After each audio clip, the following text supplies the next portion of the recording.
오늘 우리에게 주시는 하나님의 말씀은 요한복음 3장 1절부터 13절 말씀입니다. 신약성경 145쪽에 있습니다. 요한복음 3장 1절에서 13절 말씀, 교독을 한번 읽어볼까요? 제가 3장 1절 읽습니다. 그런데 바리새인 중에 니고데모라 하는 사람이 있으니 유대인의 지도자라.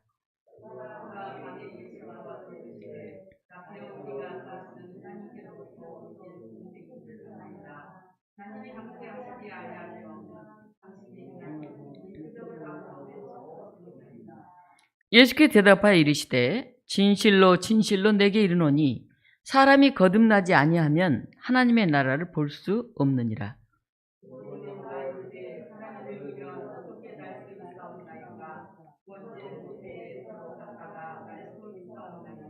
예수께 대답하시되 진실로 진실로 내게 이르노니 사람이 물과 성령으로 나지 아니하면 하나님의 나라에 들어갈 수 없느니라. 내가 내게 거듭나야 하겠다 하는 말을 놀랍게 여기지 말라.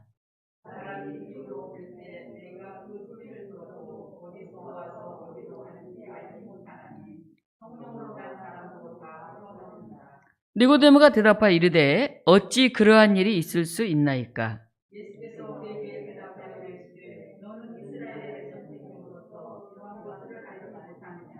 진실로 진실로 내게 이르노니 우리는 아는 것을 말하고 본 것을 증언하노라. 그러나 너희가 우리의 증언을 받지 아니하는도다.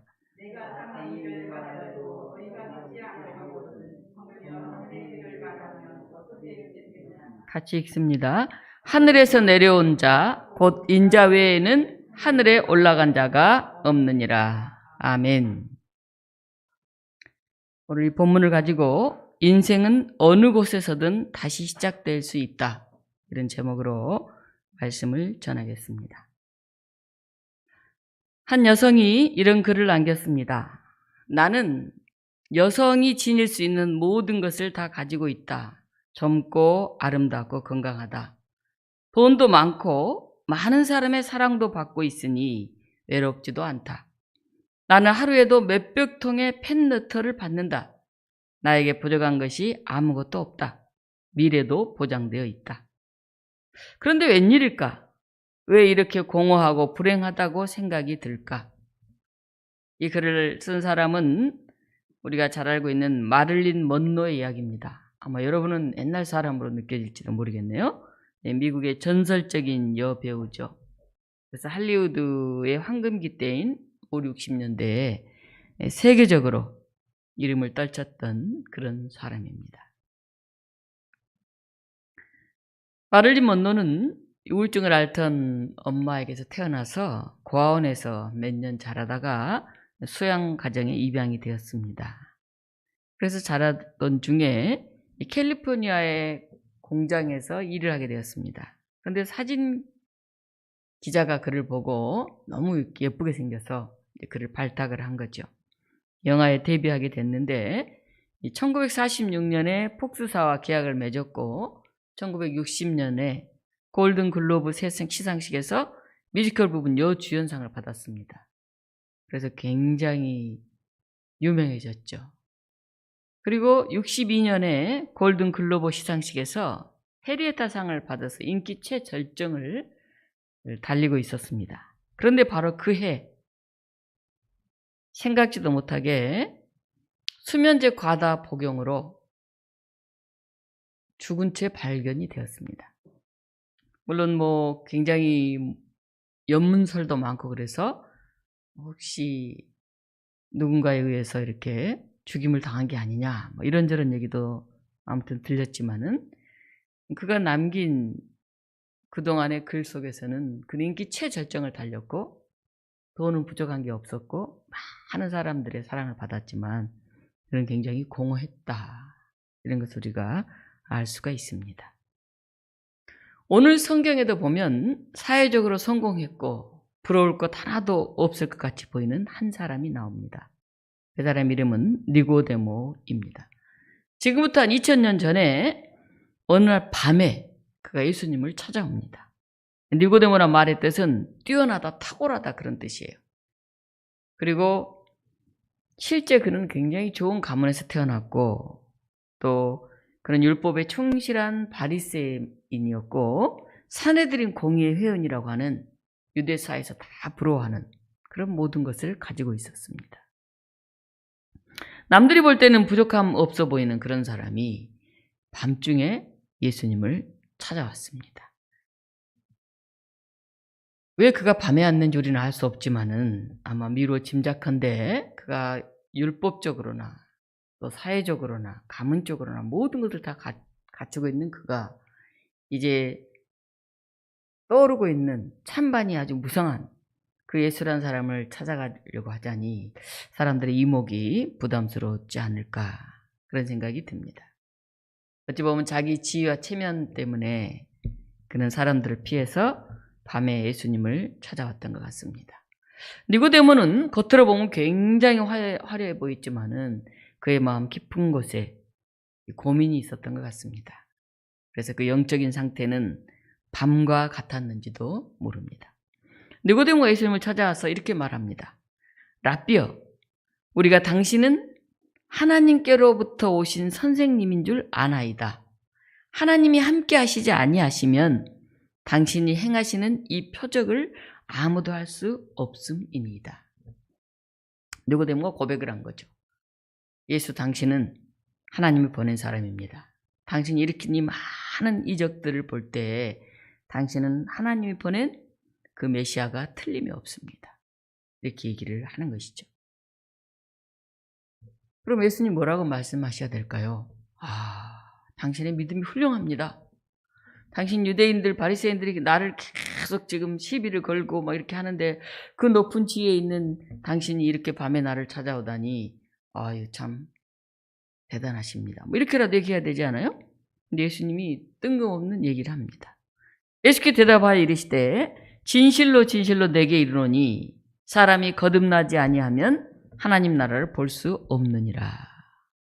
아니 당신은 하나님께로부터 온 사람이 분명합니다.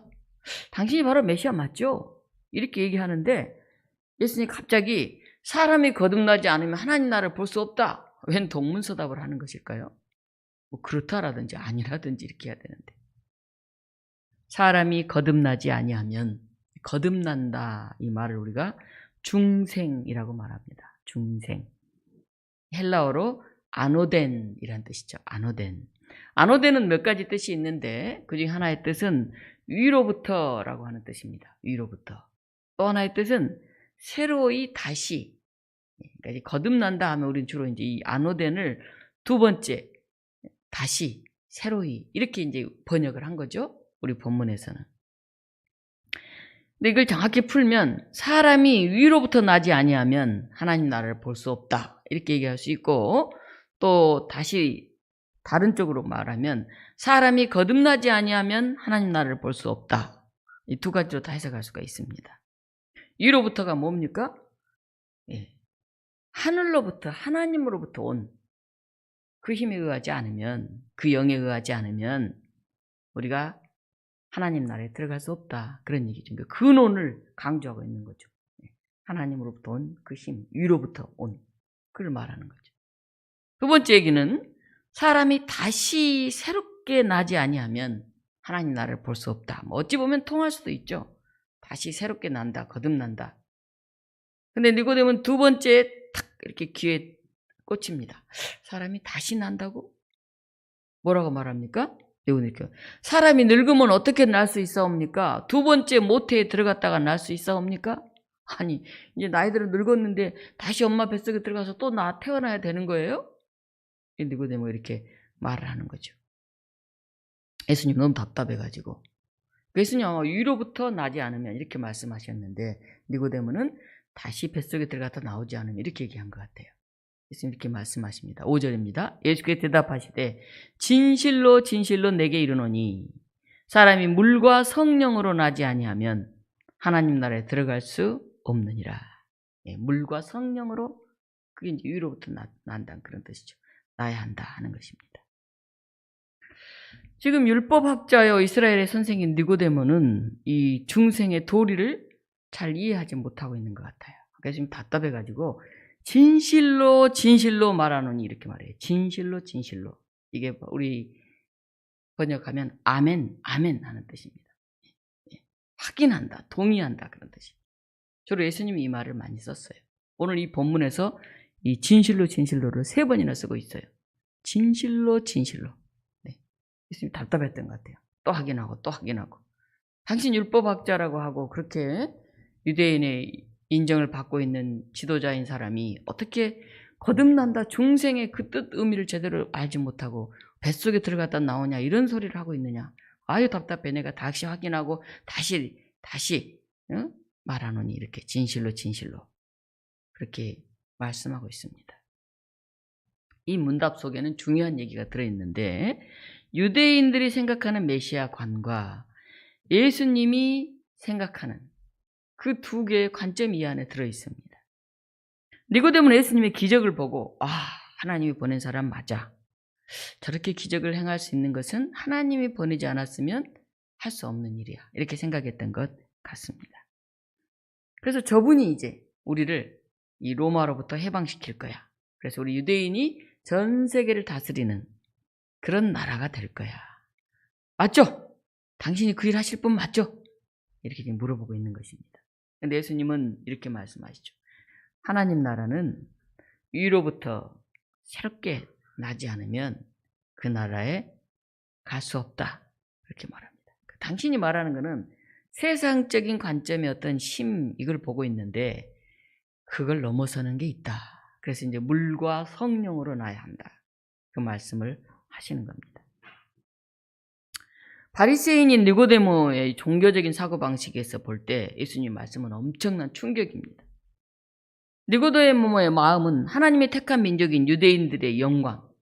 그래서 이 유대인이 결국 이 로마의 압제에서 벗어나서 정말 이 세계에 하나님의 뜻을 실천할 수 있는 그런 민족이 될 거라는 그런 어떤 성공, 그걸 기대하고 있었습니다.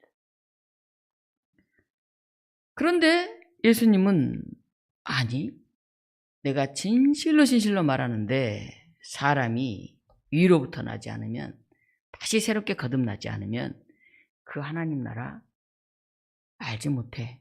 그렇게 말씀을 하고 있는 것입니다. 어떻게 이 땅에서 성공할까? 어떻게 로마를 물리치고 해방을 얻어서 세상을 다스리는 그런 힘 있는 그런 민족이 될까? 거기에 중심 두지 말라는 겁니다. 그 성공과 실패를 영원한 생명을 얻는 관점, 하나님 나라의 관점에서 다시 생각해라. 예수님 이렇게 말씀하시는 겁니다.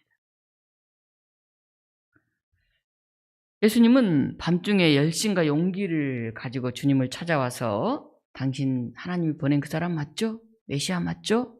이렇게 묻는 니고데모의 마음을 잘 알고 계셨습니다. 당장 기적이라도 일으켜서 어떻게 힘이라도 모아서 이 로마를 물리칠 그분 맞죠? 이렇게 이제 묻고 있는 거죠. 근데 예수님은 아무리 그가 진실하고 아무리 그가 겸손하다 해도 하나님 나라의 영원한 생명이라고 하는 그 관점에서 볼 때는 니고데모는 아직 하나님 나라에 들어가지 못한, 하나님 나라에 이르지 못한 그런 사람인 것을 아셨습니다. 그는 영적인 사람이라기보다는 종교적인 사람이었을 뿐입니다. 영적인 것과 종교적인 것은 다릅니다. 종교적이란 말은 이 종교적 가르침을 받아들여요. 이 가르침에는 인간의 윤리, 이런 도덕, 그런 걸 실현하는 그런 도구로 여긴다는 것이죠. 그러니까 하나님을 믿지 않아도 종교적인 사람도 있어요. 교회도 나오고, 교회인들하고 같이 어울리고, 그런데 부활과 영생을 받아들이지 않는 사람이 있어요. 단 예수님이 좋은 말씀 하셨으니까 산상수훈 같은 게 얼마나 좋아. 이렇게 받아들인 사람이 있습니다. 우리는 신앙을 윤리와 도덕으로 생각하면 안 돼요. 이거 구분해야 돼요. 신앙하고 윤리와 도덕은 달라요. 물론 신앙 안에 윤리와 도덕이 포함되기는 하죠. 어떤 사람들은 종교적인 것은 다 영적인 것이다 이렇게 생각을 하는 거예요. 교회 다니고 예수님이 좋은 분이라고 생각하고 그냥 그렇게 살면 그거 다 똑같은 거 아니야? 이렇게 생각할 수 있습니다. 그러나 사실 하나님 나라의 영성보다는 조금 다른 영성을 추구하는 거예요. 안오된 위로부터 또 하나는 다시 난다. 이 2가지 뜻을 가지고 있는데 어느 쪽에 더 강조점을 두느냐에 따라서 입장이 달라집니다. 이 불교는 안오된을 다시 새롭게 이런 의미에 더 방점을 둬서 해석을 합니다. 불교는 만물이 타락하고 부패한 세상을 다시 일으켜서 살만한 세상을 만들어야 하는 이상을 가지고 있어요, 불교도.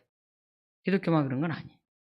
인류에서 끊임없이 해야 되는 것은 고행과 수행을 하죠. 새로워지기 위해서, 사람이. 그래서 성인의 반열에 든 훌륭한 사람도 많아요. 근데 자기 스스로 수행을 해가지고 옛날 수도사들도 많이 그렇게 했죠.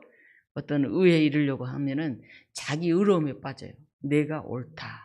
내가 이만큼 했으니까 하는 자기 의에 빠지게 됩니다. 굉장히 위험한 일인데 목사, 장로, 교회 오래 다닌다는 사람들이 이런 경우가 많아요. 자기 의에 빠집니다. 그럼 어떻게 되느냐? 위선적이 되기 쉬워요. 자기는 안 그런데 겉으로는 그렇게 보여야 되잖아요. 의로워야 되니까. 수행을 많이 해서 그럴듯하게 보여야 되니까. 영성이 좀 충만한 척 해야 되니까. 그러니까 이제 사람이 위선적이 되기 쉽죠. 바리새인들이 많이 그랬죠. 아니면 교만해지기 쉬워요. 나는 이 정도 됐는데 이렇게 교만해지기 쉽습니다. 그러니까 종교인들이 이런 위험성이 있죠.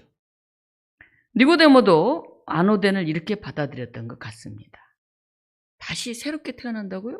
엄마 뱃속에 들어가 나와야 돼요? 어떻게 새롭게 태어날 수 있죠? 하고 묻습니다. 기독교는 안오된을 어느 쪽에 더 방점을 주느냐?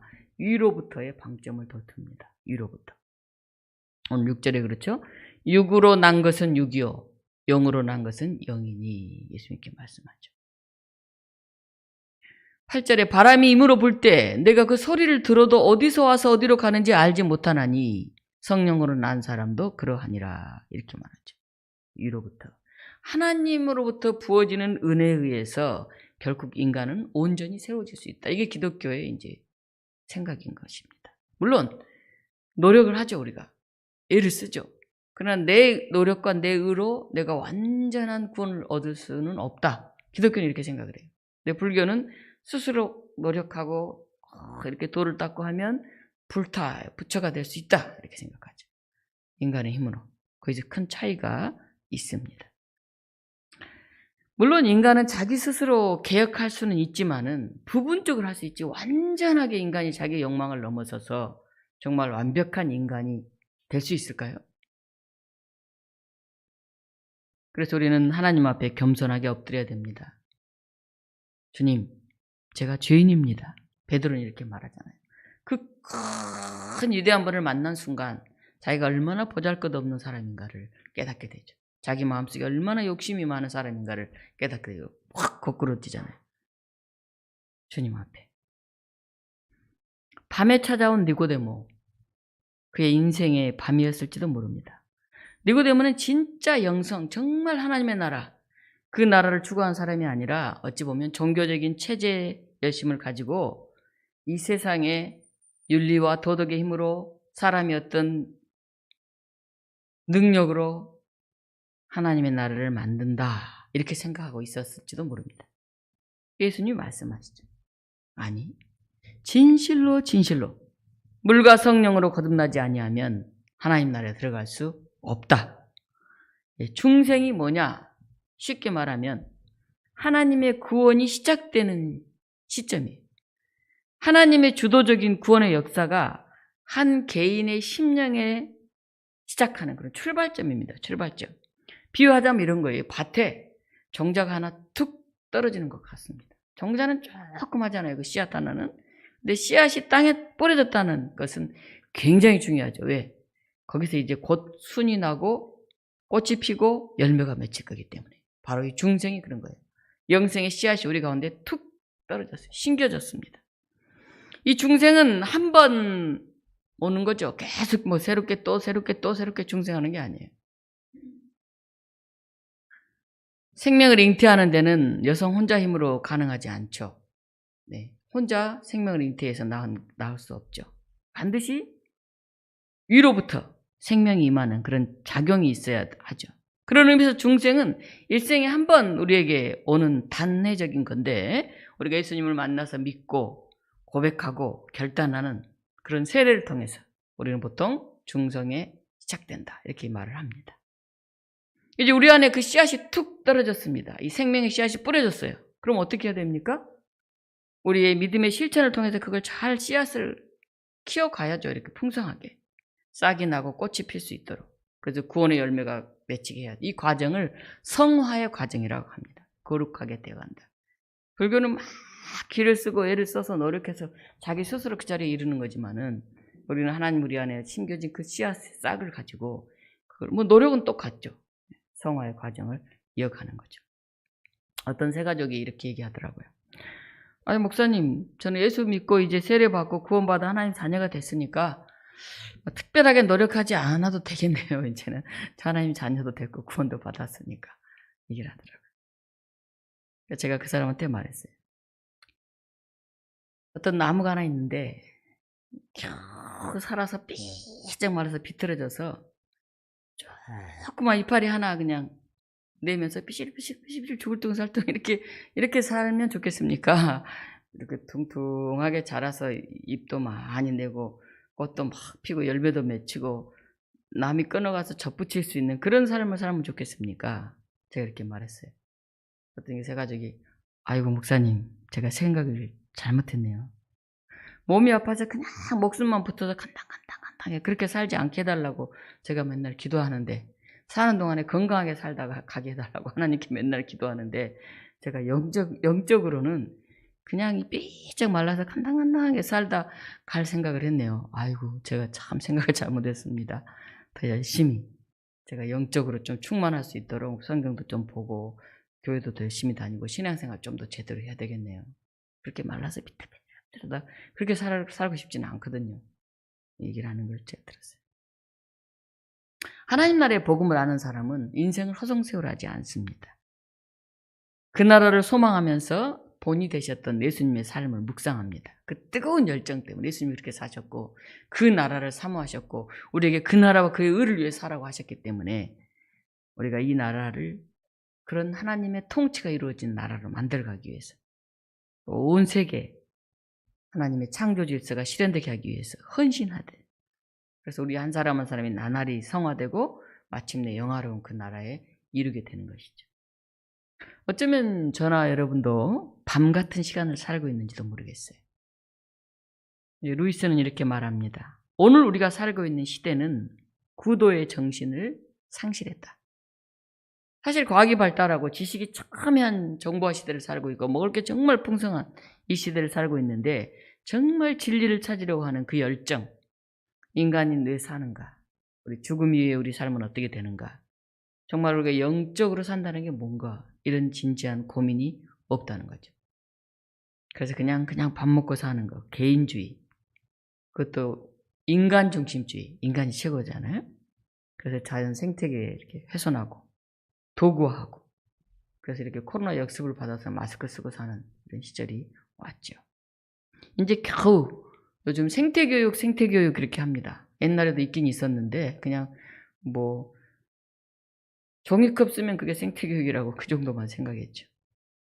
제가 혁신교육지구 활동을 하는데 어떻게 학교에서 다 하지 못하는 이 생태교육을 할 것인지 마을에서 그걸 고민하자고 이런 얘기하는 걸 자주 듣습니다. 인간 중심주의가 아닌 자연과 더불어서 살아갈 수 있는, 우리 곁에 있는 생명 있는 것들을 소중히 여기는 환경에 대한 관심, 그리고 하나님 앞에 우리가 참 겸손하게, 우리 인간이 마치 막 다 뭘 할 수 있는 것처럼, 우리의 노력으로 뭘 다 이룰 수 있는 것처럼, 세상은 이렇게 살기 좋아지고 이렇게 풍요로워졌는데 인간의 의지와 노력으로 더 힘들어졌잖아요. 갈등은 더 심해지고 더 소외감은 더 커지고, 인간이 넘어설 수 없는 우리의 어떤 죄성, 우리의 욕망, 하나님 앞에 겸손히 내려놔야 되는 거죠. 제가 노력은 하지만 마지막은 하나님께 맡깁니다. 이런 고백이 있어야죠. 예전에 저희 한신대 다닐 때 교수님이 그런 얘기를 하시더라고요. 그 교수님이 아침에 채플실에 기도하러 이렇게 들어갔는데, 이 강대상 이런 곳이죠. 강대상이 뭐 시커멓게 더 이렇게 엎드려가지고 아유 이런 소리를 하더래요. 깜짝 놀라서 누가 술 취한 사람이 들어와 있나 예배당에? 약간 정신적으로 좀 불안정한 사람이 와 있나? 그래가지고 조심조심 이렇게 가서 이렇게 누군가 이렇게 봤더니 그 김종준 학장님이, 한신대 유명한 학장님 계세요. 그분이 이 바닥에 납작 엎드려가지고 막 신음소리를 내면서 이렇게 기도를 하고 있더래요. 그래서 엄청 충격을 받았더래요. 야, 학장님이 세상에 그 바닥에 납작 엎드려져서 저렇게 온몸으로 하나님 앞에 기도하고 있는데 나 아침에 가서 뒤에 가만히 앉아서 살짝 기도하고 오려고 했더니 자기가 너무 부끄러웠다. 그런 얘기 하시는 걸 들었어요. 가는 우리 교회 예배당에서 기도하는 집사님들을 봅니다. 때로는 눈물로 기도하기도 하고 막 주야 하고 부르면서 가슴을 치면서 외치는 모습도 봅니다. 우리의 아집, 우리의 욕심, 우리의 위선, 우리의 무기력, 우리의 우울 등을 우리가 하나님 앞에 내려놓을 수 있어야 합니다. 우리가 사는 이 세상은 얼마나 불의하고 불공평한 그런 일들이 많이 있습니까? 때문에 우리가 정말 하나님 나라, 하나님의 통치, 정의롭고 평화롭고 행복한 그 나라가 임하기를 우리가 간절히 기도할 수밖에 없습니다. 사랑의 나라, 생명의 나라. 그리고 그 나라를 소망하면서 우리가 그런 통치가 이루어질 수 있도록 노력을 해야 됩니다. 어떻게 가능합니까? 하나님이 저와 여러분을 들어서 그냥 세상 가치, 세상식으로 살지 말고 하나님의 나라, 위로부터 오는 힘, 능력에 힘입어서 새로운 가치관, 새로운 관점으로 그 일을 너희가 실천하라 하는 것이죠. 그게 우리가 예수 믿는 사람으로 사는 길이잖아요. 예수님처럼 사랑하고 예수님처럼 섬기고 예수님처럼 끝까지 소망을 놓지 않고 죽더라도 그 나라를 소망하는 그 믿음이 저와 여러분에게 있어야 할 것 같습니다. 성령 강림절 후 두 번째 주일을 맞이합니다. 우리가 주로 남의 탓을 하면서 이 정부가 이 서로 여당 야당이 서로 싸우니까 남 탓을 하면서 돌멩이같이 꽉 굳어진 우리 심령을 성령께서 만져주시기를 우리가 기도해야 할 것 같습니다. 또 한편으로는 자기 탓을 하면서 나는 뭐 가진 게 없어, 나는 힘이 없어, 나는 늙었어, 난 뭐 별수 할 수 있는 게 없어.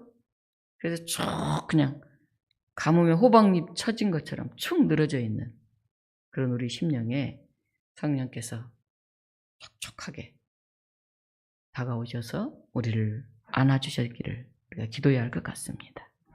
거듭난 사람, 위로부터 난 사람은 그 전의 옛 생활과 다르게 살아갑니다.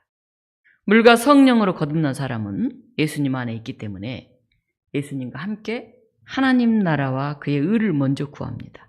그래서 예수님처럼 약한 사람들을 긍휼히 여기고 그 사람들을 포옹하고 섬기는 자리를 선택합니다. 거듭난 사람은 그 안에 갈등, 열등의식, 질투, 미움 이게 물러가고 감사, 희망, 신뢰, 기쁨이 몰려오게 됩니다. 권사님 한 분이 호스피스 병원에 가서 말기 환자, 암 환자를 열심히 시켜주고 돌보아준 일들을 했어요. 우리 공릉교회는 여신도들이 용인에 있는 한 호스피스 병동에 가서 정기적으로 주기적으로 봉사활동을 참 많이 했습니다. 우리 교인들이 조금 삶의 여유가 있다면 사실 우리가 봉사 스님들 좀 많이 했으면 좋겠어요.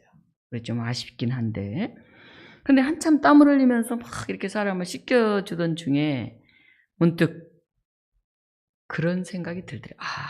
지금 예수님이 나를 통해서 이 일을 하고 계시구나. 그 생각이 갑자기 들더래요. 그 순간부터는 일이 하나도 안 힘들더래요. 가도 어떨 때는 힘들잖아요. 남 아픈 사람 막 씻겨주고 하는 게. 너무 막 갑자기 감동이 마음에 몰려와가지고 주님이 여기 계시네요. 나같이 연약한 사람을 통해서 일하시네요. 이런 고백이 절로 나오더래요. 그러니까 그 우울하고 뭐 어떨 때는 피곤하고 좀 힘들고 그랬었는데 그 순간 너무 기쁘고 감사해서 자기가 찬양을 불렀다고 그래요. 제가 438장 요새 찬양을 자주 넣나 보죠. 내 영혼이 은총 입어 귀한 재짐 벗고보니 슬픔 많은 이 세상도 천국으로 화도다. 높은 산이 거친 들이 초막이나 궁궐이나 내 주에서 모신 것이 그 어디나 하늘나라. 그 찬송이 입에서 막 터져 나오더래요. 그래서 그 찬송을 부르면서 말기 암 환자를 정성으로 씻겼다. 그런 고백을 들었습니다. 사랑하는 독립문교회 여러분, 여러분은 삶 속에서 이런 고백들이 있습니까? 거듭난 사람들의 고백, 하나님 나라를 미리 맛보며 부르는 찬송이 여러분들 삶 속에 울려 퍼지기를 축원합니다. 기도하겠습니다. 좋으신 하나님, 성령 강림 절기를 지니고 있습니다. 때로는 우리가 지치고 외롭고 힘들 때가 있습니다. 막막하고 암담할 때가 있습니다. 때로는 이 세상을 보면서 화가 나고 속상하고 분노가 치밀어 오를 때가 있습니다. 하나님, 우리 안에 다가오셔서 우리를 위로해 주시고 우리를 새롭게 하시고 우리의 힘으로 어찌할 수 없는 이 큰 거대한 힘 속에서 위로부터 오는 하나님의 영을 우리가 사모할 수 있게 하여 주시옵소서. 하나님 앞에 엎드릴 수 있게 하시고 겸손히 우리의 연약함을 고백하는 저희들이 되게 하여 주시옵소서. 오늘 이 자리에 나오지 못한 우리 성도들이 있습니다. 때로는 영상으로, 때로는 몸이 아파서, 때로는 영적으로 너무 쇠약해 있어서 어려운 하루하루를 살고 있는지도 모르겠습니다. 하나님 그들에게 찾아가셔서 위로해 주시고 함께 하시고 새 힘을 주시옵소서. 하나님이여 내 속에 정한 영을 창조하시어 내 안에 정직한 영을 새롭게 하소서. 나를 주 앞에서 쫓아내지 마시며 주의 성령을 내게서 거두지 마소서. 이 고백이 오늘 우리의 고백이 되게 하여 주시옵소서. 예수 그리스도 이름으로 기도하옵나이다. 아멘.